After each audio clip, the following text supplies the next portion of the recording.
সিলেটের সুরমা নদীর উপরে ঐতিহ্যবাহী কিন ব্রিজ এবং আলী আমজাদের ঘড়ির চারপাশ দখলমুক্ত করার ঘোষণা দিয়েছে প্রশাসন।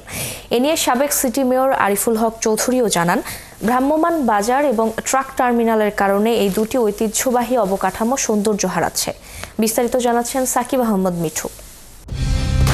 কালার এক্সপার্ট, জর্জ স্যাপ এবং মাইল্ড অন হ্যান্ডস টেকনোলজি সমৃদ্ধ অরিক্স ক্রিস্টাল ওয়াশ আপনার লন্ড্রি এক্সপার্ট। ব্রিটিশ শাসন আমল থেকে সিলেটের সুরমা নদীর উপরে ঐতিহ্যের আইকন হিসেবে দাঁড়িয়ে আছে লোহার কিন ব্রিজ এবং আলী আমজাদের ঘড়ি। দেশ বিদেশের পর্যটকদের কাছে সিলেটে এই দুটি দর্শনীয় স্থান খুবই আলোচিত। অথচ কিন ব্রিজ দখল করে প্রতিদিন বসে সবজির বাজার, মাছের বাজার সহ নানা দোকানপাট। সংরক্ষণ করে রাখা হয়েছে যে মানুষজন এখানে চলাচল করবে, পর্যটকরা আসবে, তারা ঘুরবে, দেখবে, ছবি তুলবে। কিন্তু এই কিন ব্রিজটা রক্ষণাবেক্ষণ তো হচ্ছেই না, উল্টো এখানে হচ্ছে হকারদের বসানো হয়েছে, মাছ বাজার বসানো হয়েছে। আমাদের বুকের ভিতরে এই আলী আমজাদের ঘড়িটা একটা দাগ কেটে রাখে। আর এইটা যখন অযত্নে, অবহেলায়, প্রশাসনের অনীহায় বিভিন্ন কারণে এই ঐতিহ্যর মান এবং মর্যাদা ক্ষুণ্ণ হয়, তখন আমাদের কষ্ট হয়। একই অবস্থা ১৫০ বছর আগের আলী আমজাদের ঘড়ির চারপাশের। ট্রাক টার্মিনালের নামে এই ঘড়ির চারপাশের এলাকা দখল হয়ে আছে। গণমাধ্যমে খবর প্রচারের পর অবকাঠামো দুটি দেখতে যান নগরীর সাবেক মেয়র আরিফুল হক চৌধুরী।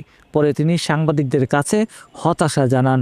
সমস্ত কিন ব্রিজ জুড়ে মাছের ব্যবসা থেকে শুরু করে সব, এটা আমাদের মনে হয় শক্ত হাতে আমাদের জনগণকে সব স্টেক হোল্ডারদেরকে সম্পৃক্ত করে আমরা বুঝিয়ে এখান থেকে তাদেরকে সরাই দিলে ভালো হয়।